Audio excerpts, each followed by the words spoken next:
अस्सलाम वालेकुम व्यूअर्स, उम्मीद है कि आप सब खैर आफियत के साथ होंगे। जैसे कि आप सब जानते हैं कि हम यहाँ पे अपने HTML की सीरीज़ को स्टार्ट कर चुके हैं। तो यह आज हमारी HTML की सीरीज़ का नेक्स्ट लेक्चर है।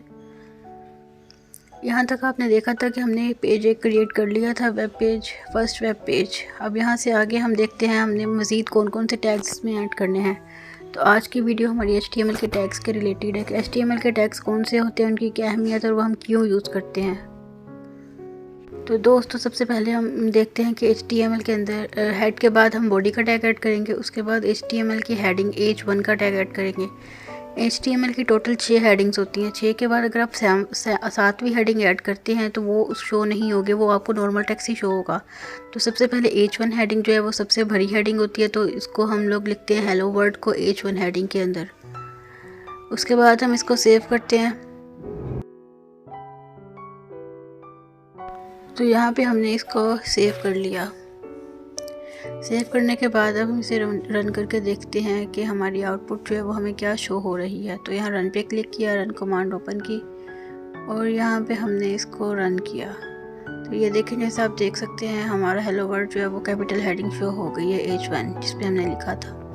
अब इस तरह हम Ctrl+D दबा के इसको कॉपी कर लेंगे सारी हेडिंग्स को। उसके बाद इनकी नंबरिंग चेंज कर देंगे, मतलब H2 3 4 5 6 हेडिंग्स क्रिएट करेंगे इसी तरीके से। Ctrl+D इसकी शॉर्टकट की है, इसको दबा के आप कर सकते हैं।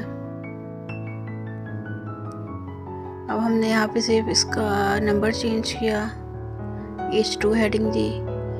हर दफ़ा आपने जितनी भी चेंजिंग्स करनी है अपने HTML के टैग के अंदर, उनको सेव करना नहीं भूलना। तो यहाँ पे हमने इसको सेव कर लिया। तो सेव करने के बाद हमने यहाँ पे रन किया इसको।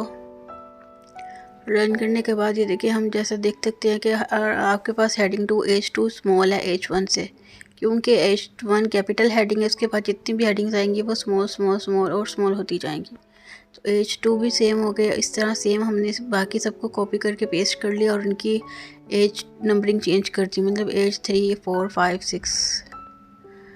ये सारा जो हम लोग कर रहे हैं कोड, ये हम Notepad++ पे कर रहे हैं। आप कोई और एडिटर भी यूज़ कर सकते हैं, जिसमें आपको मुनासिब लगे आप बेहतरीन कर सकते हैं, आप उसको यूज़ कीजिए।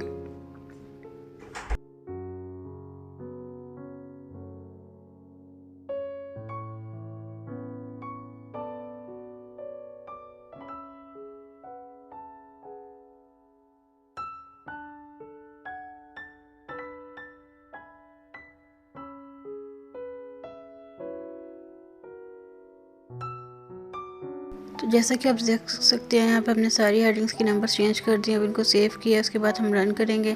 रन करने के बाद जैसा ही आप रन करेंगे तो आप देखेंगे कि इसकी आउटपुट हमारे पास देखें ऐसी ही शो हो रही है, मतलब सबसे capital small small small small और स्मॉलेस्ट शो हुआ। तो ये होती है इसकी 6 हेडिंग्स। इसके बाद अगर आप 7वीं हेडिंग टाइप करते हैं, 7 करते हैं, तो वो कोई भी शो नहीं होगी, वो आपको नॉर्मल टेक्स्ट ही शो होगा। तो ये हमारी हेडिंग्स हो गई। अब इस टेक्स्ट को हम कट कर देते हैं। अब इसकी जगह हम एक और टैग आपको यूज़ करके दिखाते हैं कि उसका क्या काम होता है। तो फ्रेंड्स, यहाँ पे हम अपना न्यू टैग ऐड करते हैं। न्यू टैग हमारा है पैराग्राफ टैग। तो पैराग्राफ टैग के लिए हम P लगाएंगे और P को हमने बंद भी करना है। मतलब ये बात आपने ख्याल में रखनी है कि जो टैग हमने एक दफ़ा स्टार्ट किया तो उसकी क्लोजिंग टैग हमने / लगा के ज़रूर करनी है, वरना आपका वो टैग शो नहीं होगा आउटपुट में। तो इस तरीके से हमने पैराग्राफ का टैग भी ऐड कर लिया और उसके बाद हमने इस पर कोई भी मतलब लिख दिया। जैसे हमारा चैनल है गाइड मी उर्दू, तो मैंने इसके लिए गाइड मी उर्दू काफ़ी लंबा करके लिख दिया ताकि वो पैराग्राफ थोड़ा सा लेंथी हो जाए और आपको आउटपुट इसकी शो हो सके। तो इसको काफ़ी इंक्रीज़ कर दिया, मतलब आपके समझाने के लिए। आप कोई पैराग्राफ जो है उसको कॉपी करके तो पेस्ट करके भी इसकी आउटपुट वगैरह चेक कर सकते हैं। तो इस तरह आप फ्रस्ट्रेशन भी अपनी निकाल सकते हैं। कोड करते करते थक जाए तो आप काफ़ी लंबा टेक्स्ट ऐड कर दें तो आपका पैराग्राफ जो है वो ऐड हो जाएगा। तो इस तरह हमने इसको क्लोज़ किया और सेव किया। सेव करने के बाद इसको हमने रन करना है। रन करने के बाद रन कमांड को ओपन किया और रन किया। तो ये देखें, आपको आउटपुट इसकी शो हो गई है। काफ़ी लंबा पैराग्राफ चला गया आपका। लेकिन उसके बाद अगर आप चाहते हैं कि आप इसको ब्रेक्स लगा दें, मतलब इसको अब पार्ट्स में शो करवा दें कि वो डिफरेंट 3 4 5 6 सेक्शन में शो हो जाए, तो यहाँ से आप इसको कट डाउन कर सकते हैं। मतलब हमने स्पेस कोई ऐड नहीं की थी, तो यहाँ पे हमने अब स्पेस ऐड की है ताकि वो पैराग्राफ जो है वो पैराग्राफ की फॉर्म में ही शो हो। पहले वो एक स्ट्रेट लाइन शो हो रही थी। तो इस तरह हमने इसको काफ़ी पार्ट्स में ब्रेक्स लगा के तो उसको छोटे छोटे पार्ट्स में डिवाइड किया है। तो अब इसको पार्ट्स में डिवाइड करके तो हम दोबारा से सेव करेंगे। दोबारा सेव करने के बाद फिर इसको रन करके इसकी आउटपुट चेक करते हैं। तो अब इसको हमने फिर से सेव किया फाइल को। सेव करने के बाद हमने फिर इसकी आउटपुट चेक करने के लिए इसको रन कमांड पे लेके गए और इसको रन किया। जब रन करने के बाद आपने देखा कि इसकी आउटपुट आपको ये देखिए पैराग्राफ की फॉर्म में शो हो रही है। तो बस ये बेसिक्स टैग्स थे जो आपको समझाया। अभी तो ये 2 टैग है ना, मतलब हेडिंग टैग किया कवर हमने और पैराग्राफ टैग कवर किया। तो इस तरीके के आप काफ़ी ज़्यादा पैराग्राफ्स जो है उनको कॉपी करके तो पेस्ट करके उनकी डिफरेंट आउटपुट्स वगैरह जो है वो चेक कर सकते हैं। अब अगला टैग हम देखते हैं हमारा क्या है।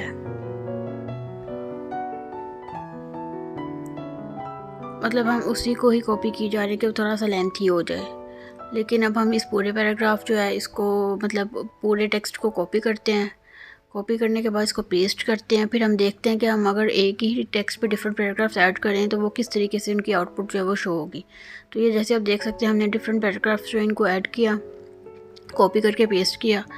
अब इसको हम दोबारा से सेव करके देखेंगे और सेव करने के बाद फिर हम इसकी आउटपुट को दोबारा से चेक करेंगे। तो हम देखेंगे कि हमारी आउटपुट जो है वो क्या आ रही है। तो हाँ, इसके बाद हमने इसको ये देखे सेव पे क्लिक करके सेव कर लिया। अब रन कमांड पे गए, रन पे किया। तो रन पे जाने के बाद हमने अपने ये देखें जैसे आप देख सकते हैं हमने इस पर स्पेस ऐड भी नहीं की थी। मतलब हमने जस्ट पैराग्राफ का टैग लगाया था, डिफरेंट टैग्स, और उसके बाद पैराग्राफ को टैग लगाने के बाद इसके अंदर हमने जो टेक्स्ट था उसको कॉपी पेस्ट किया। तो आपने देखा कि हमारा पैराग्राफ जो है वो स्पेस के साथ शो हो रहा है। मतलब वो एक दूसरे के ऊपर पैराग्राफ ओवरलैप नहीं कर रहे, बल्कि सेपरेट एक स्पेस खुद से क्रिएट हो गई है। फ्रेंड्स, आपको कोई भी मुश्किल परेशानी पेश आ रही है, किसी चीज़ की समझ नहीं आ रही, किसी टेक्स्ट की समझ नहीं आ रही, किसी टैग की समझ नहीं आ रही, तो आप हमसे कमेंट बॉक्स में लाजमी पूछिएगा ताकि हम आपको गाइड कर सकें। इसके बाद हमने अब इनमें से पैराग्राफ्स को समझाने के लिए ऐड किया था। अब इसको डिलीट कर देते हैं ताकि आपको बेसिक्स जो टैग्स हैं उसकी समझ आ जाए, जो हमने मज़ीद और ऐड करने हैं इसमें, कि और कौन कौन से HTML में मज़ीद टैग्स जो होते हैं वो यूज़ होते हैं। तो इस तरह हमने इसको कॉपी किया पूरे पैराग्राफ को और इनको हमने क्या कर दिया, डिलीट कर दिया। अच्छा, सबसे पहले तो इसको बोल्ड करने का हम एक टैग लगाते हैं ना। पहले पैराग्राफ में हमने एक बोल्ड का टैग लगाया और बोल्ड के लिए कैपिटल B। जैसे आपने देखा कि हमने जितने जितने पार्ट में इसको सिलेक्ट करके बोल्ड का टैग लगा के इसको क्लोज़ किया था, वो वाला टेक्स्ट हमारा जो है वो बोल्ड हो चुका है। मतलब स्टार्टिंग में देखिए आप, वो सारा टेक्स्ट आपको बोल्ड शो हो रहा है। तो इस तरीके से बाकी मतलब ये हमारा एक बोल्ड टैग भी हो गया कि जितने टेक्स्ट को आपने बोल्ड करके दिखाना है, मतलब प्रोमिनेंट करके दिखाना है, तो उसको आप B टैग के थ्रू जो है वो कर सकते हैं। उसके बाद बोल्ड टैग के बाद हम एक और टैग यूज़ करेंगे जो कि है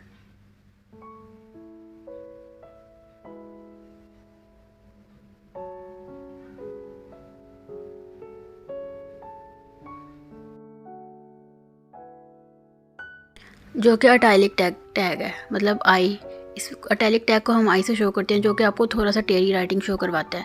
तो ये हमारा अटैलिक टैग हमने ऐड किया है, मतलब आई ऐड किया, उसको क्लोज भी कर दिया। वो थोड़ा सा मतलब पार्ट हमने सेलेक्ट करके उसको वहाँ पे क्लोज किया ताकि हम अपना आउटपुट जो वो शो कर सकें। अब इसको सेव करके रन किया। अब इसको रन करके देखा आपने, तो ये देखिए इसका हमारा कुछ पार्ट जो है वो थोड़ा सा टेरी राइटिंग में शो हो रहा है। वो ई वाला वो जो देखें आप, मतलब बोल्ड के बाद ये थोड़ा सा पार्ट जो थोड़ी सी राइटिंग जो है वो आपकी थोड़ी सी टेरी शो हो रही है। तो वो हमने जहाँ पे अटैलिक टेक्स्ट ऐड किया तो वो वाला पार्ट था इसका। अब अटैलिक के बाद हम एक अंडरलाइन टेक्स्ट का भी देख लेते हैं। अंडरलाइन के लिए हम यू यूज़ करते हैं, तो अटैलिक के आगे ही हम यू ऐड कर देते हैं, मतलब यू टैग। और उसको फिर बैक स्लैश से हमने क्या करना है, बैक स्लैश से उसको बंद करके तो टैग को ख़त्म करना है। उसके बाद उसके अंदर जितना भी टेक्स्ट होगा वो हमारा अंडरलाइन शो हो जाएगा। तो यहाँ पे हमने एक टैग ऐड किया यू अंडरलाइन टैग, मतलब वो हेडिंग में हमने ऐड कर दिया है। ये देखिए अंडरलाइन टैग हमने हेडिंग में ऐड किया और हेडिंग आप देखेंगे कि इसके नीचे लाइन लग जाएगी हेलो वर्ड के नीचे।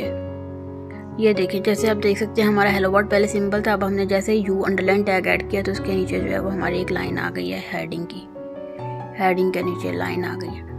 तो सेम ये डिफरेंट टैग्स हैं, बहुत इजी प्रोसीजर है आप, और बहुत इंटरेस्टिंग प्रोसीजर है, आप बहुत इंजॉय करेंगे इसको कोड करते हुए। अब ये यू हमने इसको जब पैराग्राफ में ऐड किया तो आप देखेंगे कि पैराग्राफ का जिस पार्ट को हमने सिलेक्ट करके इसको यू ऐड किया था, अंडरलाइन टैग ऐड किया, तो वहाँ पे इसको सेव किया। सेव करने के बाद हमने इसको क्या किया, रन किया। रन करने के बाद आप देखेंगे कि वो वाला पार्ट हमारा क्या होगा, लाइन में कन्वर्ट हो जाएगा। ये देखिए, जैसे कि आप देख सकते हैं कि वो वाला पार्ट जो अटैलिक के बाद हमने ऐड किया था वो हमारा अंडरलाइन हो रहा है, मतलब उसके नीचे एक लाइन आ गई है। सेम इसी तरीके से आप और डिफरेंट टैग्स भी हैं, वो हम आपको सारे एक एक करके गाइड करते जाएंगे। बहुत इजी टैग है, आप उनको प्रैक्टिकली इम्प्लीमेंट करके ज़रूर चेक कीजिएगा ताकि आपको बआसानी हर चीज़ की समझ आ जाए जी। उसके बाद हमारा एक टैग आता है strike through tag. Strike through tag वो होता है जिसमें हमारे पास एक सेंटर से लाइन क्रॉस होगी। तो ये हमने जैसे ही एक टैग स्ट्राइक थ्रू टैग जो है वो ऐड किया, उसको क्लोज़ किया, सेव किया और रन किया, तो ये देखिए आप इसकी आउटपुट देख सकते हैं कि ये टैग जो है वो हमारा क्या हुआ। ये देखिए उसके सेंटर से एक लाइन जो है वो क्रॉस होती नज़र आ रही है, ये जहाँ जहाँ पे एरो जा रहा है। ये देखें ये सारी लाइन इसके ई के अंदर से सेंटर से क्रॉस होकर जा रही है। तो ये थे हमारे बेसिक टैग्स। अभी और भी कुछ टैग्स हैं वो हम अपनी नेक्स्ट वीडियो में आपको बताएंगे। तब तक के लिए अल्लाह हाफिज़। कुछ क्यूरी है तो आप पूछ सकते हैं।